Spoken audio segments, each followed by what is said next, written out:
¿Cómo están mis amigos? Tenemos aquí el cuarto capítulo de mi libro de Malvino, que hace referencia a los diodos y comienza obviamente analizando lo que es el diodo rectificador.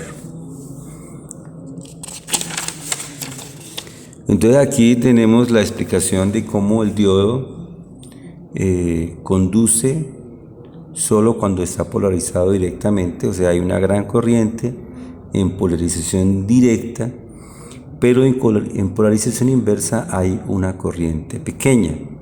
Aquí tenemos algunos ejemplos de lo que pasa con algunos circuitos, y lo que nos quiere explicar aquí este gráfico es que no circula la corriente por este diodo dado que está polarizado inversamente, pero sí circula la corriente por este diodo. Aquí cuando la polarizamos con corriente alterna, entonces vemos que el sentido de la corriente lo indica el diodo, y en el semiciclo A de la señal hay corriente, pero en el semiciclo B no hay corriente. Enseguida nuestro libro nos explica las curvas de polarización indirecta del diodo. Tiene varios detalles importantes. Aquí hemos puesto, se pone una fuente variable de voltaje. El voltaje va a variar en forma muy pequeña. Tenemos nuestro diodo polarizado directamente y la resistencia. Lo que observamos aquí es que en las primeras partes de la polarización, en los primeros voltajes, no hay corriente, pero cuando se llega a 0.7 voltios la corriente comienza a aumentar.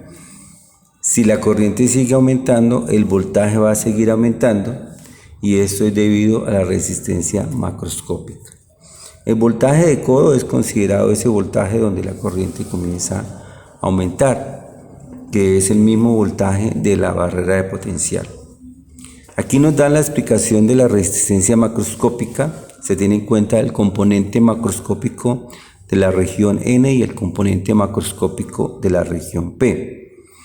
Aquí hay un ejercicio cómo calcular la resistencia macroscópica en un diodo cuyo voltaje entre ánodo y cátodo es 1 voltio. Si el voltaje es 1 voltio, al restarlo 0,7 de la barrera de potencial, quiere decir que en la resistencia macroscópica se nos queda 0.3 voltios. Luego la resistencia macroscópica será 0,3 sobre la corriente del diodo. Muy bien, hacen un ejemplo ahí particular con una corriente en especial y señalando pues un diodo, el 1N456, que es la referencia para hacer este ejercicio. Ahí hay que notar que cada diodo va a tener su resistencia macroscópica. Entre mayor sea la corriente que maneja el diodo, pues menor va a ser su resistencia macroscópica. Bien.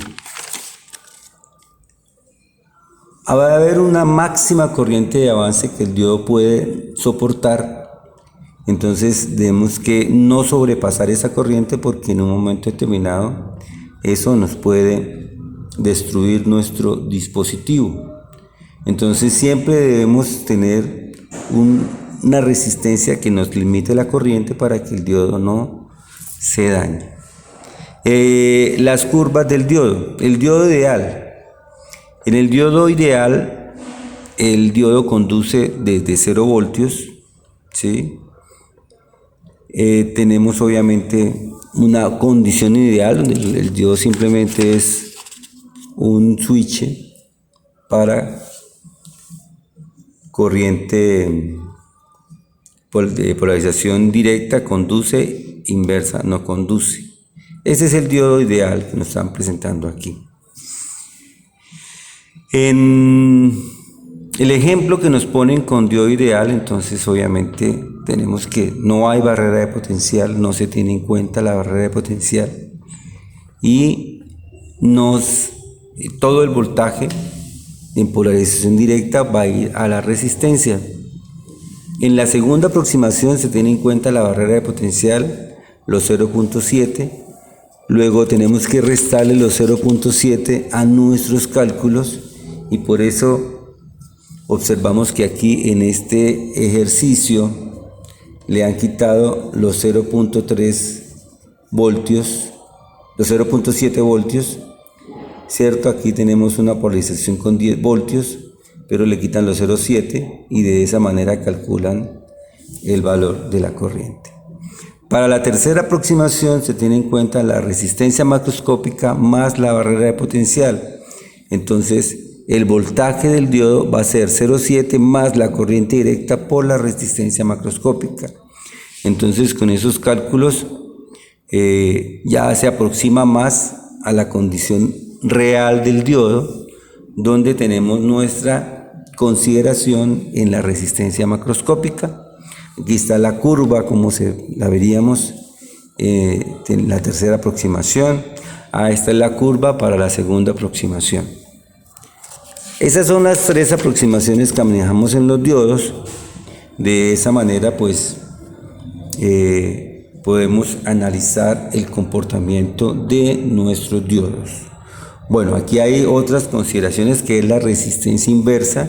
Recuerde que tenemos la corriente de portadores minoritarios, y esa corriente de portadores minoritarios nos hace que haya una resistencia inversa, que realmente es demasiado grande, y por tanto la corriente inversa es bastante pequeña. Aquí la toman como 1000 megohmios, o sea, bastante grande su resistencia inversa, y pues hacen un ejercicio en consideración.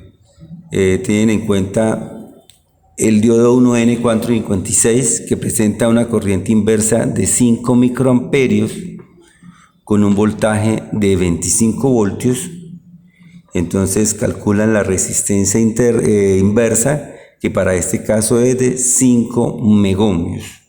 En el ejemplo particular, obviamente cada diodo va a tener su diferente resistencia inversa.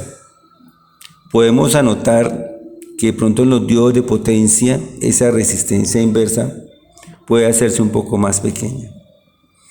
Siguiente consideración de diodo, la capacitancia del diodo.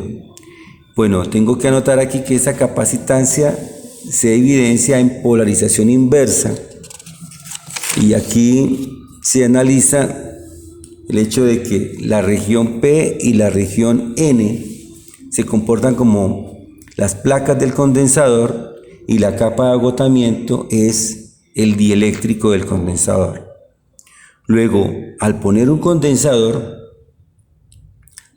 a poner un diodo también tenemos un condensador. Cuando ponemos un diodo en polarización inversa hay un condensador. Aquí explica el libro que ese condensador varía de acuerdo a la tensión. ¿Por qué razón? Porque al aumentar la tensión, la capa de agotamiento crece, y entonces el condensador disminuye su capacitancia debido a que aumenta la distancia entre placas. Por esa razón, el diodo en polarización inversa se comporta como un condensador. Vemos el caso del diodo varicap, que tiene esa ventaja aumentada, o esa ventaja más significativa, y es el diodo con el cual se desarrollan hoy en día los sintonizadores electrónicos, tanto para televisores como para radios, y nos permite cambiar el valor del circuito resonante, teniendo en cuenta de que tenemos un diodo que va a cambiar su capacitancia de acuerdo al voltaje. Entonces, el voltaje aplicado cambia la capacitancia, y al cambiar la capacitancia cambia la frecuencia de resonancia. Ese es usado en los sintonizadores. Siguiente consideración, el tiempo de recuperación inversa. Hayamos visto que en la polarización inversa hay una corriente mientras las cargas se reacomodan. Ese reacomodo de cargas va a dar una pequeña corriente inversa inicial que desaparece rápidamente, pero hay un tiempo en el cual eso sucede. Entonces a eso le llamamos el tiempo de recuperación inversa. Muy bien, vamos a dejar el tema de otros tipos de diodos para un siguiente video. Y con esto pues dejamos este video finalizado por ahora. Muchísimas gracias y hasta luego.